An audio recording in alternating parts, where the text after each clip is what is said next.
Good morning, everyone. I'll put this in slideshow.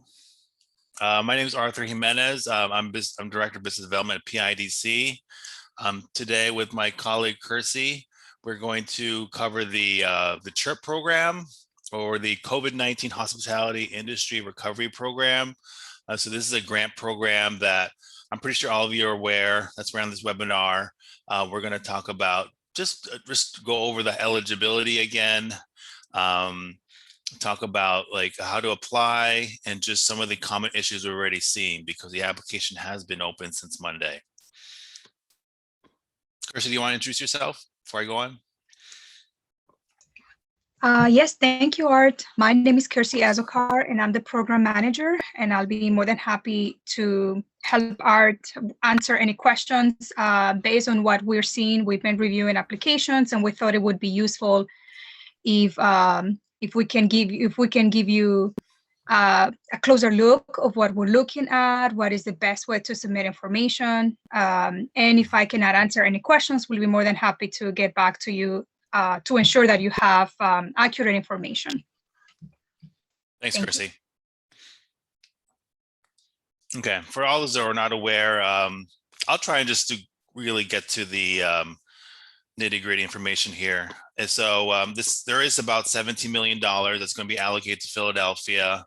A total of $145 million was available to the state, but really for the purposes of this meeting, $17 million is being made available to Philadelphia, and PIDC will be administering that those funds for the city.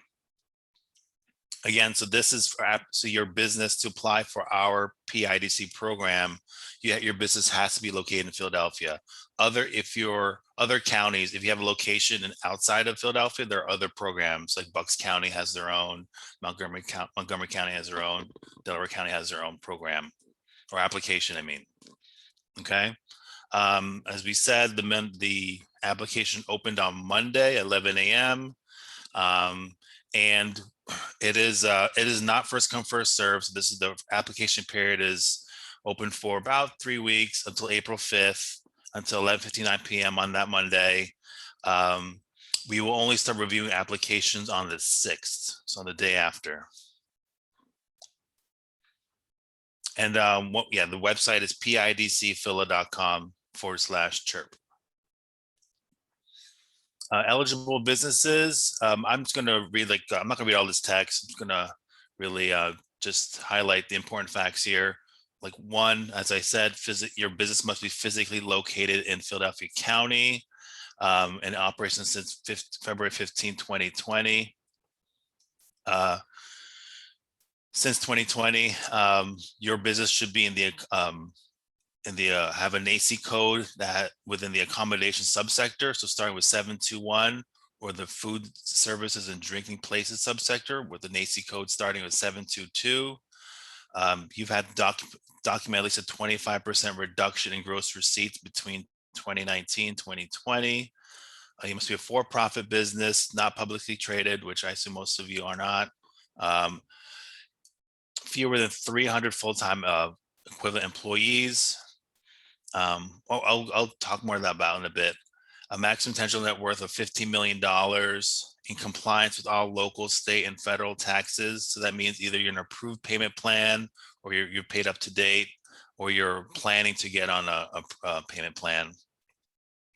Next is having required of federal, state, local licenses and permits.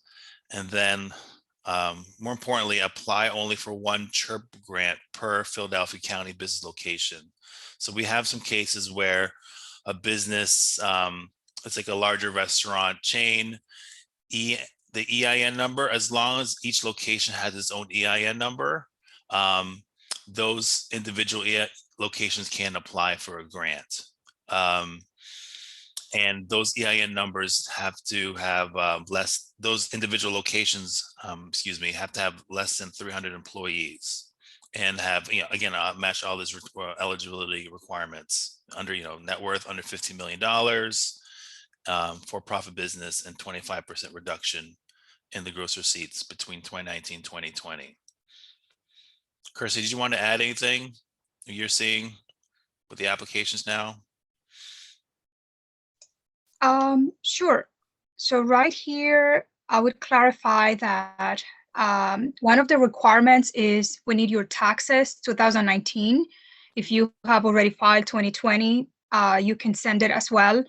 But for the purpose of calculating how much you have lost and to give priority to those businesses that have lost more than 50% in gross revenue, we need your quarterly statements, financial statements. So we need profit and loss for quarter 1, 2, 3, and 4 for 2019, and for 1, 2, 3, and 4 for quarter 20 for 2020. And what that means is that if your business was opened, for example, on February 15th, 2020, we would need all those quarters for 2020. But if your business was open in 2019, we need all the quarters. It could be in one document or separate documents, but they have to be consolidated into one. And what we're seeing is that in this particular scenario, we reviewed some of the applications, and some applicants are sending only one quarter. Typically the quarter where you think or where you know that you lost money. Right. But in order for us to calculate the total losses, we need all the quarters. And this is per the legislation. It's not something that we're making up. Mm-hmm. Thanks for that, Kirsty. We'll also cover the common issues towards the end of the slides about like what we're seeing, and we'll highlight those things. Thank you, Kirsty. So there are program priorities. To be clear, you can still be eligible, but there are some priorities. If you don't meet these priorities, you are still eligible. There's just some things that we want to elevate to provide more assistance to. So for example, number 1, if you can demonstrate, there's a priority if you can demonstrate 50% or greater reduction in your revenue. As measured by gross receipts between second quarter and fourth quarter in 2019 compared to the second quarter and fourth quarter through the fourth quarter of 2020. Again, you don't really have to, this is the things that the reviewers will be looking for. You just really have to be mindful about just uploading the quarterly documents or quarterly profit and loss when it comes to applying. We'll show you that later. Second is you have not received the grant program or COVID-19 relief loan or grant previously, you will be prioritized. Your application will be prioritized. Your business was subject to mandated closure. Your business is owned by historically disadvantaged people. So that includes Black, Hispanic, Native American, Asian American, or Pacific Islander. And your business is in high poverty. Again, this is not eligibility. This is just, if we see these in your application, these characteristics in your application, we will prioritize it. In addition, the program will give consideration to businesses that are women-owned, immigrant-owned, disabled persons, or veteran-owned, earning less than $3 million, and also provides jobs in the city of Philadelphia. Okay. Next slide.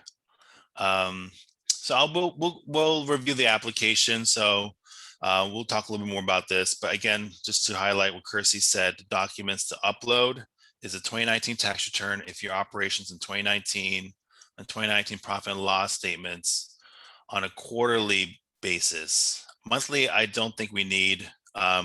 Kirsty, you can correct me if I'm wrong, but I think quarterly is good enough. And it has to be for all quarters, not just the quarters that you had a reduction in. For 2020, the profit and loss statements on a quarterly basis is preferred, and then a W-9 form signed. It's important that it's the October 2018 version. We'll go again over that later, but we have to make sure it's signed, dated, and completed. Okay. So again, this is the website here that is where you can find the application. I'm just going to switch over to that.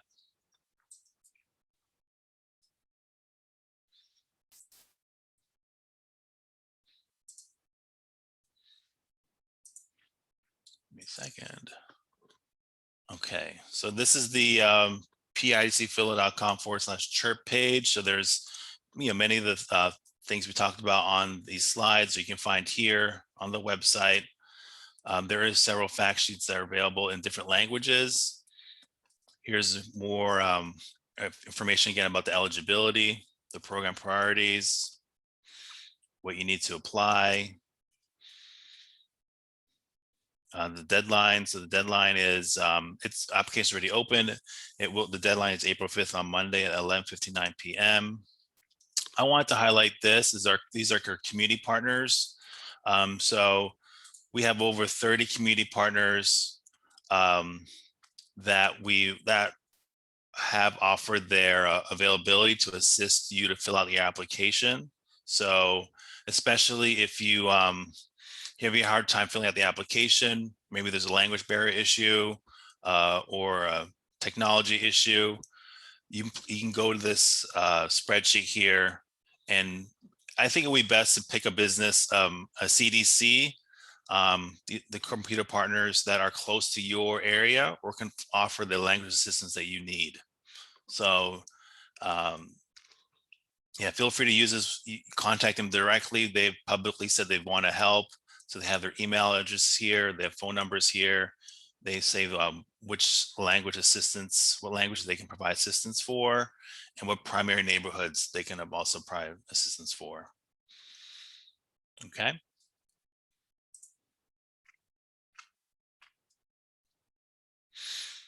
Again, that link is here on the PIDCphila.com/CHIRP page. It's highlighted here in orange. And let's go into the application.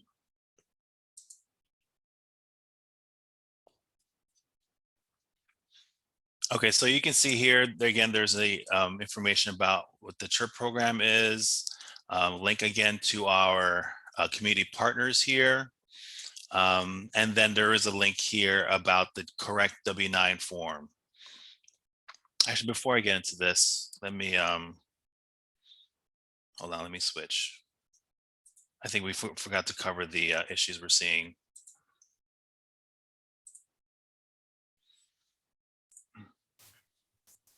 As you're pulling that up, I want to remind people in the attendee box that there are questions coming into the Q&A. This is great. I'm loving all the questions. If you don't see your Q&A, move your Zoom mouse to the bottom of your Zoom screen and a Q&A button should show up. This is the better way to submit questions to us versus the chat box. Okay, thanks, Art. Thanks, Wynn. So yeah, I'll just jump back to PowerPoint slides because we do have the issues now that we are seeing. So I want to highlight this before we go into the application. Number one is when you fill the W-9, like we said, should be the October 2018 version. It says on the top right, on the top left. So look for the October 2018 version on that W-9. Make sure it's signed and it's dated. We're seeing people uploading the W-9 that are not signed or dated. And again, the correct version is on the application. And then the W-9 business name does not match the legal name on the application. So that has to match.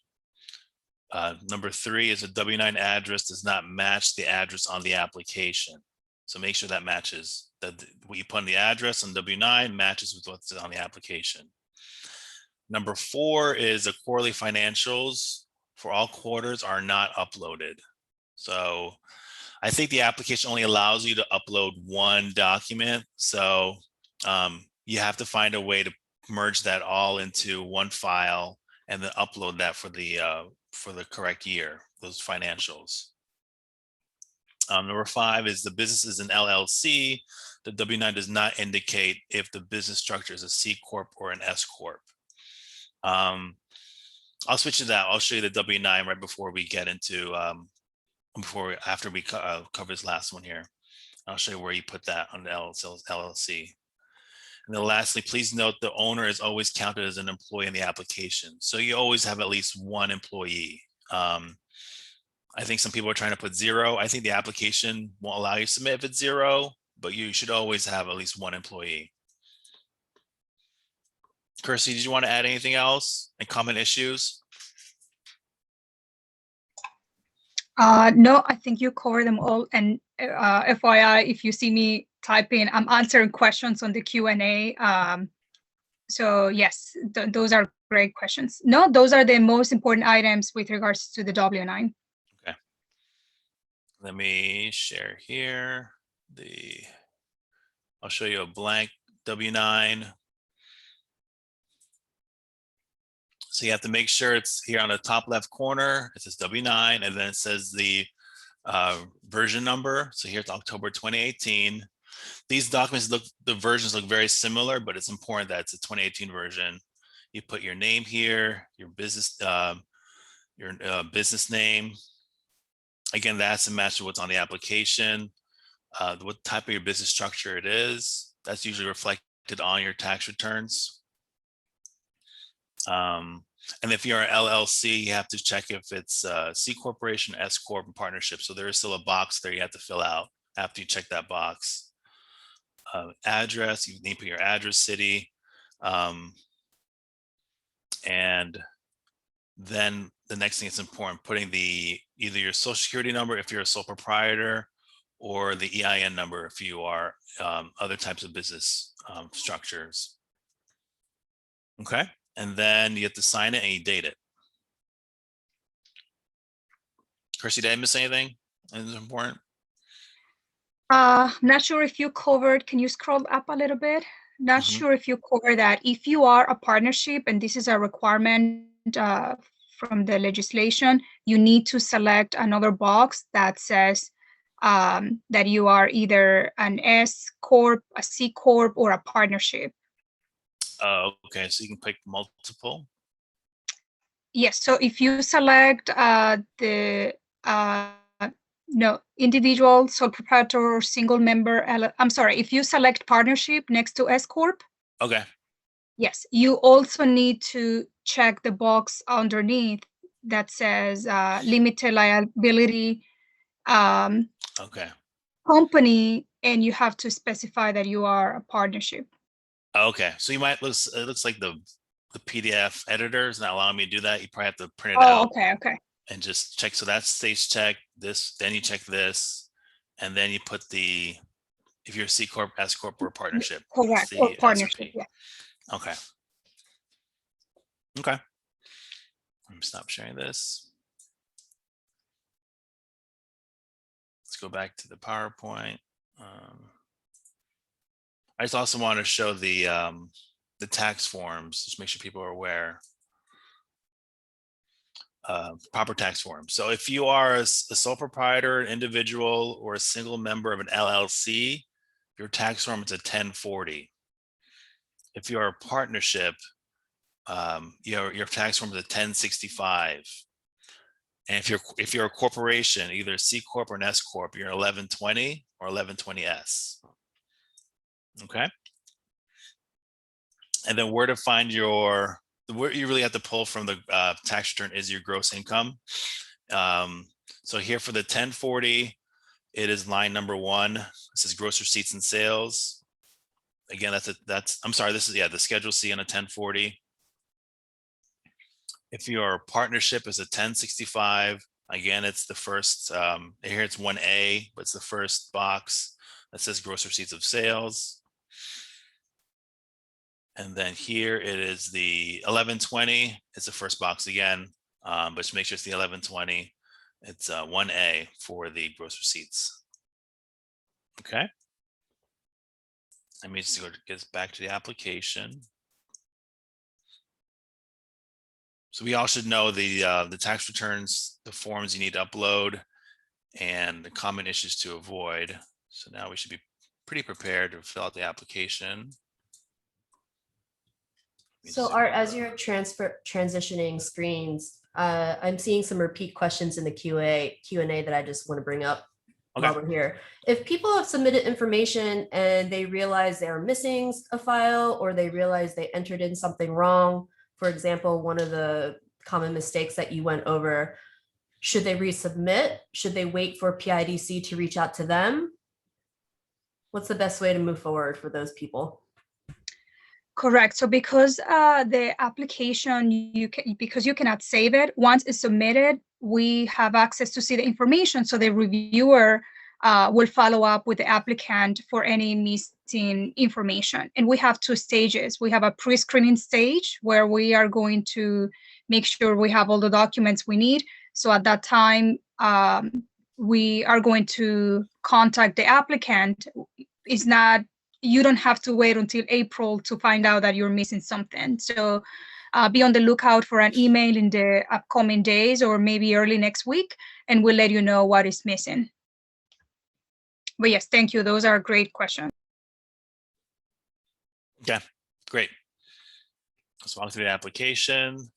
So here you have to, here's the eligibility check. So you won't see the rest of the application unless you check all these boxes, and just be as honest as possible on this eligibility criteria here. So you have to say yes, you are physically located in Philadelphia, you're in operation as of February 15th, you're a for-profit, not publicly traded. These are you fall within the industries, the restaurant, an accommodation, or food services, and drinking places. You can document 25% reduction in gross receipts. Has tangible net worth less than 15 million, has fewer than 300 full-time employees. You're in compliance with all local, state, federal taxes, and then has required federal, state, local licenses and permits. So if you click on all of those, then the rest of the application will be available. If you're not, and you still can't click submit, but the application will tell you that you are not eligible to apply. But if you are, we can proceed. And then this is the part where if you're working with on one of the community partners that we show listed on that on the spreadsheet, they would be filling out this for you, or you can say, yeah, if they're filling it out on your behalf, this is the part where they would fill out their information. For this purposes, we'll say it's no, or you're doing it yourself. And then you put the name of your business or business owner. So I can just put myself here.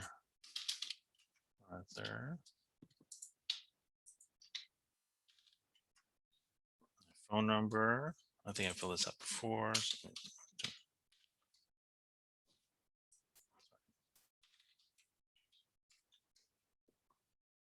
Email address. I'll just put my Gmail account here.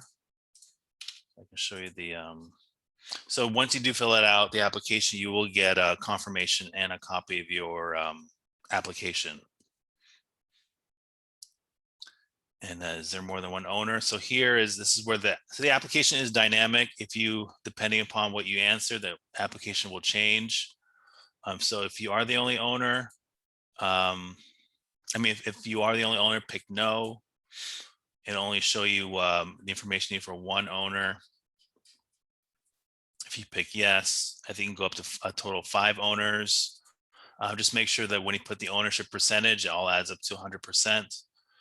So for my case, I'm only one owner. So I put 100% here. My ethnicity is Asian, and these do not apply to me. And then if it's a business owner immigrated to the United States in the last 10 years, for me, it's no. And then now we move on to the business information. So here I can put, again, make sure this matches up with the what you put on the W-9. And if you have a DBA, this is where you put it. So not same as above. So say you have like, it doesn't match, this is where you put the DBA name. For my case, it's the same as above. My business structure, this is just for the test case, I'll say it's a C corporation. And I use EIN number. Here, it shows you the format here. This is a test one I put in already. So just make sure you put that dash in, and then you have to confirm it.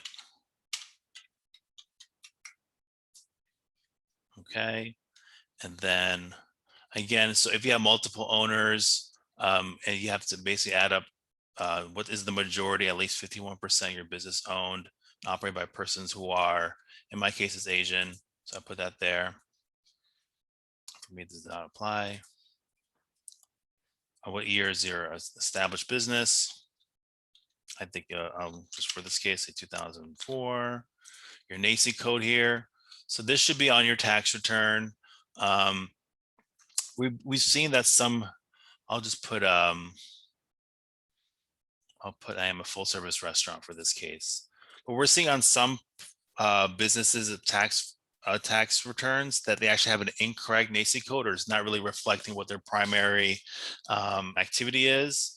So again, Kirsty, correct me if I'm wrong, but they are allowed, if there is a discrepancy, you are allowed to upload, or at least, I don't know if you can upload it, but you can provide additional documentation to reflect that what your primary activity, your business activity is. So if it is a restaurant, if it's at a bar, and your NACI code on your tax return does not show that, you can have some supporting documents to prove that.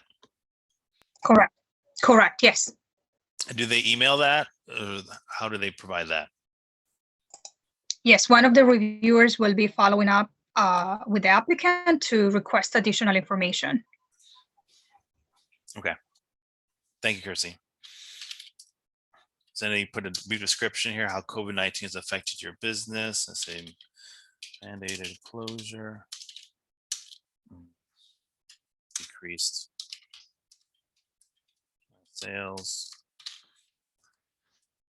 Here again, it'll ask you about how the CHIRP funding is used if awarded. You're not going to be bounded by this, but we just want to get some sense of how you're going to use the funds. So for my test case, I'll just put inventory, and I'm also behind on rent.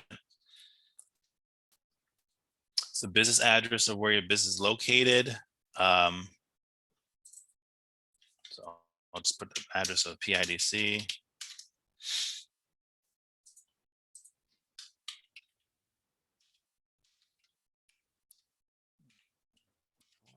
I believe. And then this is important, the mailing address. This is where, if you are awarded the grant, this is where the check will be mailed. So you have to make sure that you put the correct mailing address here. It is optional. I don't think you have to fill it out, but if you are not receiving, if you don't want to receive a check at your business address, you need to put the correct address here. And here, if this is mainly for food trucks, just adding where your primary location is for a mobile food truck. So is it, I guess the cross street where you'd be in University City or in Center City? Please indicate that here. Okay, now we're on to the employment information. Here you would add, this is the full-time equivalent employees on payroll prior to February 15, 2020. Here you can read how you would define that. But yeah, to the best of your knowledge, put the number of employees that you've had before February 15th, 2020. So I'll just say for these purposes, 10 here. And then now currently, what's my full-time employees on payroll? I'll put 5. And then for part-time, I'll put 1. Next is the financial information. It was asking what your business is in operation 2019. If it's yes, you see that the application does change. The last for your both 2019 gross receipts and 2020. If you are only in operations, let's say early 2020, like January, it'll only ask you your sales for 2020. Okay, so let's say in 2019 here, I had 100,000 sales, and then in 2020 I had, in this case, 50,000 decreased sales. And what describes your business current status and all local, state, and federal taxes. I'm going to say here that I am in compliance. Here's where you check off as asking, has the business received funding from other local, state, and federal COVID-19 relief programs since February 15th. So check everything here that apply to you. Again, businesses that have not received any programs yet will be prioritized. So Art, since you're on this section of the form, there's a question in the Q&A that is relevant. So not one of these loans, but if a person has received a loan from PIDC are they still eligible for the grant? Oh, yeah, absolutely. Yeah, you're always going to be eligible for the grant. Doesn't matter if you receive the funding or not. But if it's on this list, well, let me say that businesses that did not receive any program or any funding or any grant or any forgivable loan will not be, will be prioritized. So we are still eligible though. Okay. So I'll just check one here. And then total amount of grant funding, let's say it was 10,000 and under, in my case. And then lastly, it's asking, how did you hear about the CHIRP program? Check which one applies to you. Oops. And that's really it. That's really the informational part you have to submit. It will do an error check. If you click next, if you miss any boxes, there will be highlighted in red and tell you which ones you have to fill out. Excuse me. But if it's all correct, you can move to the next section, which is a documentation, uploading documentation. So again, here on the top. Sorry, I just wanted Go to ahead. add to this section too that you're on here. So there's a few questions that are coming in about PDF sizes and that they can't submit because there are errors. Two very important things. Check to make sure you have the right file format. You will notice that the first two items for the W-9 and the 2019 tax return are PDF only. And then the last two documents for the quarterly or monthly profits for 2019 and 2020, the file formats are listed there. So it's a PDF or a Microsoft Excel sheet. That's important, not Numbers, which is a Mac program. It has to be Microsoft Excel. Point. Now, if the PDF files are too large, which some people are running into, I can put a link into the chat box. You can try one of these options to see if you can reduce your file size. Each file size needs to be no larger than 5 megabytes, which is noted at the top there in the gray box under documentation. If none of those options work for you, I would say Google it for, because maybe you're on a Mac, maybe you have a specific Adobe program. Google it, say, how do I compress my PDF file for Mac? Hope that helps. Yeah, I think also Adobe allows you to save a different version, like a shareable version, which may be smaller. So your PDF editor or PDF reader might have the option to shrink the size. Okay. Any other questions, Quinn? That's it. That's it. Yeah, so this is where you would upload the files. So it is, you only can upload one file per question here. So if it's a W-9, I'll just upload a blank PDF just for demonstration purposes here. And then same thing goes for the 2019 version. 2019 taxes. Again, try and has to be 5 megabytes or less in size. Oops. And then one more.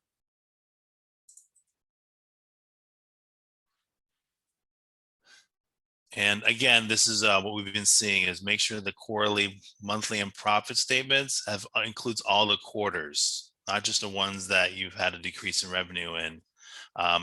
There are also some PDF. I'll try and share in the chat after this, merging tools. So if you have separate PDF files, so you say use QuickBooks and it creates quarterly reports, but they're separate PDFs. There are ways to combine all into one PDF. Okay. And the last part is certification. Here's where we have to self-certify several items here. So number one, making certify this information provided in the application and the information provided in all supporting documents is true and accurate in all material aspects. So yes. Applicant was in operations on February 15, 2020. Applicant remains in operation and does not intend to permanently cease operations within 1 year of the date of this application. So yes. COVID-19 has an adverse economic impact on the applicant. Let's say yes. If awarded, the applicant will use the grants to pay for eligible operating expenses resulting from COVID-19 related economic impacts incurred between March 1st, 2020 and the day of this application. And then lastly here, the applicant has not received or will not receive another grant under the CHIRP program. Again, this is you can apply only, it's one EIN per, one grant per EIN number. And then here you need to sign, put your first name, last name, and then use your mouse or your finger if you're using a tablet there, and then click submit.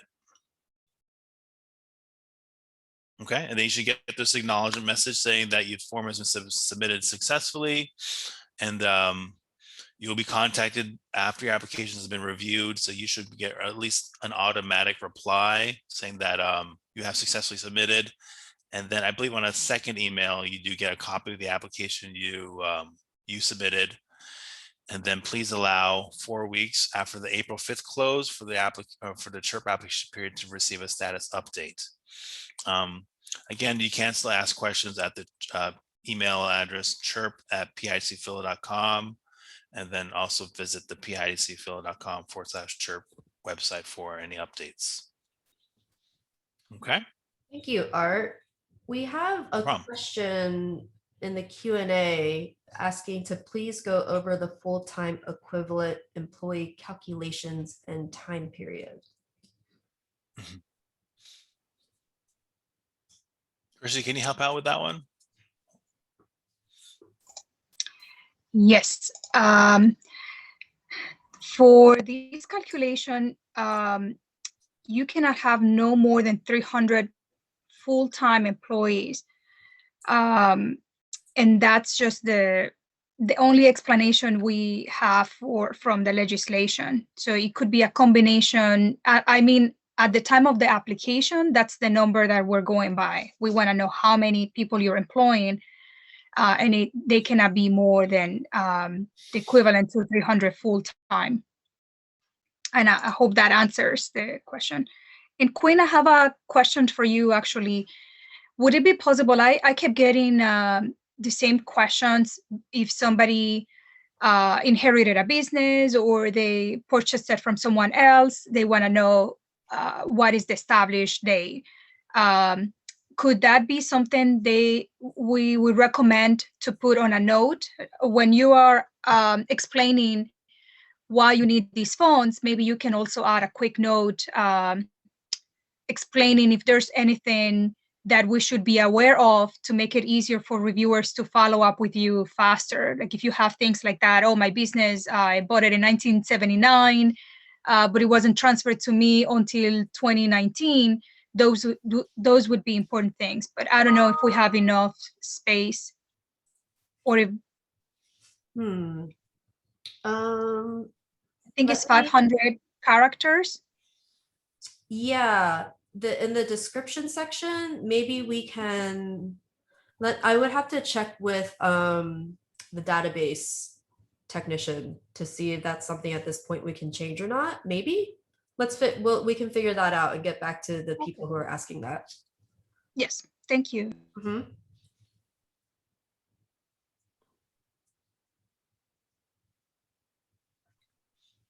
Okay.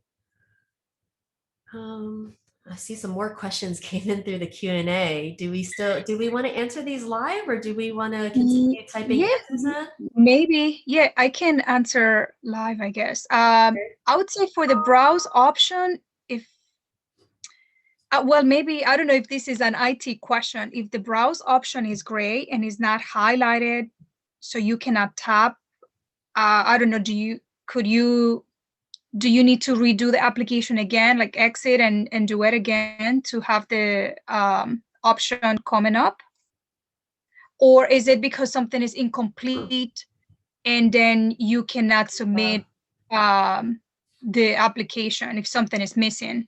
right? Tasha, if you have a mic, I'm going to unmute you because we need a little bit more specifics for your question.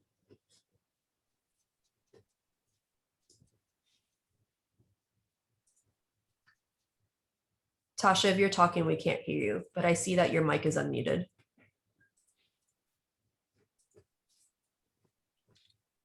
Okay. Okay, maybe we can come back to Tasha once they get their mic.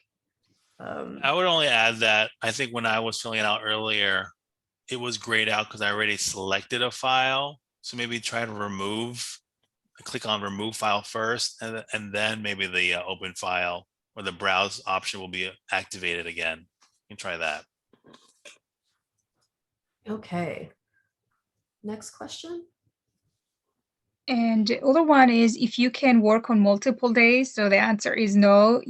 By the time you need to have all your documents ready to be uploaded when you are submitting the application, you cannot save your work, no password, nothing like that. It's just one time, I guess. Yeah, and it's short enough that if you have all the documents and information you can probably, I fill it out in about 5-10 minutes. But you can't save it, right? And you can't go back to it, unfortunately. That's right. Okay, Barry's answer. Question we answered, right? Margaret. I believe so, but if you need, like Barry, if you need additional information, let me know. We'd be more than happy to clarify. Yeah, raise your hand, Barry, if we didn't answer your question fully. All right, Margaret. Can the W-9 be signed electronically, or does it have to be downloaded and signed with wet ink? It could be signed electronically, yes. In fact, it's the only way to sign it, right? You have to sign it there at the, or no? You could print it. Yeah, you could print it, and if you already have one, because a lot of the grants, and if you don't have one, you should have it, because a lot of the grants are require a W-9, so you can reuse it. Okay. Yeah. Great. Okay. How many hours constitutes full-time? 35 or 40? Let me check what our notes say. I think it's 40, right? Yeah, it's definitely not 35. I was thinking more of 37.5 or 40. Give me a second. I'm gonna look at my notes. We can go to the next one. Okay. As Kirsty is looking that up, I noticed real quick as I was scanning through the chat box, I saw that Andrea was trying to connect with Fatima. I don't know if that happened yet, but Fatima, if you're there, Andrea wants to connect with you. Looks like there's some networking that can happen there. Okay. Next question. We'll come back to the full-time question, but the next one is, oh, we answered this already. Can the application be saved and completed at a later date? Unfortunately, not for this platform that we're using. All right. The next one is the max FTE not near, how to calculate and when date periods. Did we answer that already? Not the date periods. I would assume because there's two questions regarding employment. One is, I believe, how many jobs you had as of February or on February 2020, and how many you have now. So is that what you're referring to? I hope so. This person submitted anonymously, so I'm not able to ask them directly, but let us know if we didn't answer that question. Okay. How many applicants are in this webinar? I don't know how to answer that. That's an interesting question. Sorry, don't know the answer to that one. Did we find an answer yet to the full-time one? Is not in our notes. So if you can send an email to CHIRP at PIDCFILA.com, we'll get an answer. I'm almost positive it's 40 hours, but I didn't want to confirm without having the exact number. But we'll definitely get back to you. Okay. I just put the email in the chat box. And Kirsty, let me just share there is some language under the full-time equivalent employees box that kind of talks about the formula. So let me just share that. Just make sure people catch that.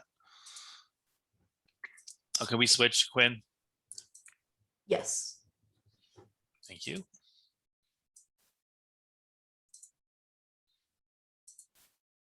So it says here on the employment information, it's the number of full-time equivalent employees on payroll prior to February 15, 2020. Here, there is some language about how to calculate that. So include owners regardless of payroll status. It should be 1 or greater. Do not include 1099 employees. And then to calculate full-time equivalent employees, divide the total number of hours all employees were compensated for employment over the preceding 12-month period by 2080. So which represents 52 weeks over 40 hours per week. So I hope that answers your question. That's answered. Yep. I hope that's helpful. Yep, it's good. Okay. Next question. If I submitted the 2019 tax return and 2020 P&L, do I have to submit 2019 P&L? It looked like it was optional. What was the question again? I don't see it. Oh, if I submit 19 taxes, yes, you still need to submit 2019 P&L. Yes, we clarified the language, I believe this morning or yesterday. This morning. Because it sounded confusing. So yes, you need to submit. So if it's incomplete, we will follow up and let you know what we're missing. Just have it ready, and when we email you, you can send it to us. Great. Okay. Any more questions? Let's see, Tasha, you said with the Sully from York program about this issue. Oh, that you fill out an application at York by mistake. I do not think you can. Our systems are totally separate. Right, So if you yeah. submitted an application at York, you can send them a message letting them know that you submitted it by mistake, but you would have to resubmit it again through our portal because we have our own system. It's totally different than anyone else's. York program as in York County? Yeah, I think that's what you're referring to. Yeah. A lot of people don't realize that for this particular grant program, it is county by county. So Right. Yeah, if you submit an application to someone else, just like Kirsty said, completely different system. Also, don't double dip, people.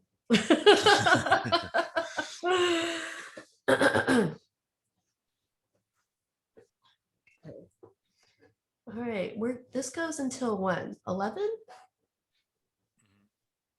It looks like the next question is they took over the business legally 8 years ago. It was a family since the 70s. I don't know what the question is there. Yes, that was regarding the when the business was established, what they should use, when the business was founded or when the business was yeah, she says not here. Why you cannot hear me? Yeah, we don't know why. But yes, I'll get back to you about that question. I'll need to clarify. Okay. It looks like Tasha's having some issues. So Tasha, if you can go to the community partners, I think they can help you fill out the application. It might be something with your computer. Please reach out to any one of those 30 partners that are willing to help.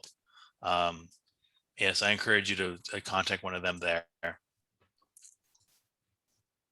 In a quick comment, and this is very transparent, we want to give away this money. That's why we're doing these presentations, answering questions, trying to, if you notice, a lot of the questions are self-certification because we want to make it as easy as possible and as smooth as possible. Some of the documents all the documents we are requesting are a requirement, and there's no way around that. But please reach out to the community partners if you need help with the applications, or send us an email at chirp@pidc.phila.com if you are unsure, because we want to help you and we want to make this as easy as possible. Thanks. For Barry Kramer, I'm just going to say that send an email to the CHIRP at PIDCphila.com email address, so we can give you more examples about how to calculate the FTE, full-time equivalents. Okay, next is from Molly. If I am chosen, will there be another document request? Asking so I know I need to gather more other documents already, being optimistic. Yeah, so the reviewer should contact you if they have if they need to ask any clarifying questions, which may require additional documents. So there is still an opportunity to do that after the application submitted. But on a best case scenario, if they filled it out correct, everything, no documents are expected, right? I think so. Correct. Best case scenario, Molly. Yeah. And I answer one question because I included a link. So every Wednesday at 10, we're gonna have more of these sessions. So if you want to hear it again, I don't know if they are listed on our website, if the recordings are okay. So yeah, you can go back and hear the recording. But every Wednesday 10, we're gonna have these webinars. So the next, if you look at the presentation slides, the upcoming dates, today's the 17th. We have the 24th and 31st coming up.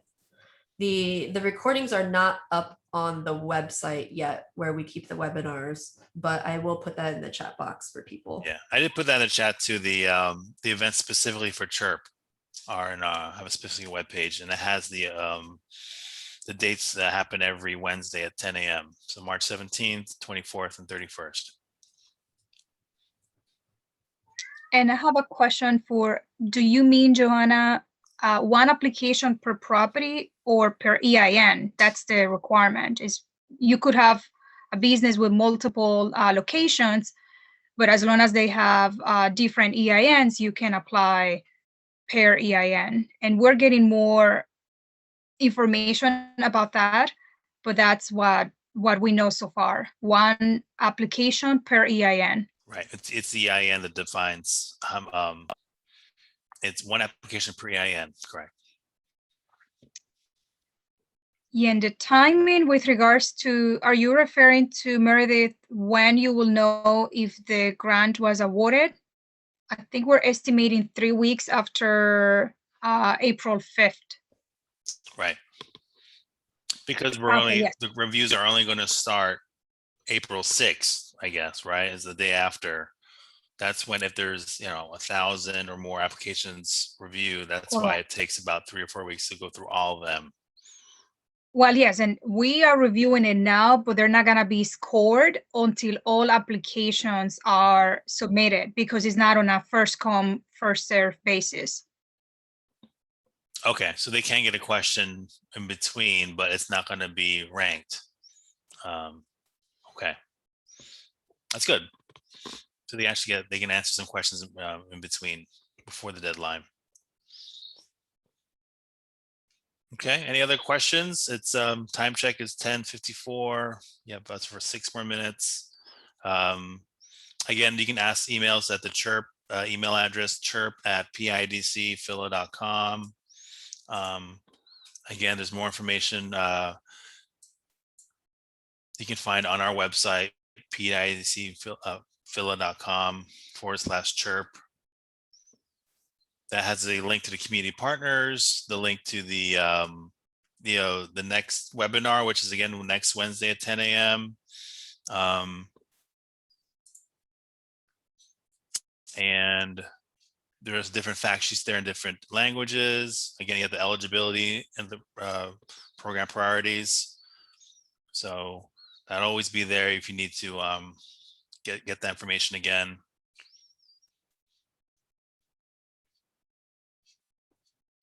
And of course, the application link. You can always find the application link there. Okay. All right, well, if there are no more questions, I don't want to hold up people's time. Oh, thank you, Bruce. Thank you, Donnie. Seeing some Thank you, shout outs Donnie. in the chat box. Okay. And there's an Well- FAQ. The FAQ is actually pretty detailed. I forgot to mention that. So there's a lot of frequently asked questions that you can also visit, and it gets pretty detailed on how to answer on answering those questions. So I think it's another great resource. Right on. Oh, look at all the love you guys are getting in the chat box. Fantastic. And if you find that you have more questions going through this after today's webinar, you can come back on the 24th and 31st. Remember, it's not first come, first serve. So you got time. All right. I'm gonna let you guys close it out.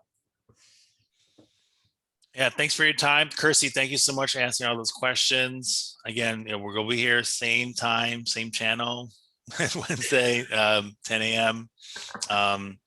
Yeah, and again, look at the FAQ if you have time. Ask a lot. There's a lot of great information in there. Answer more questions. Okay. Thanks, everyone. Thanks for your time.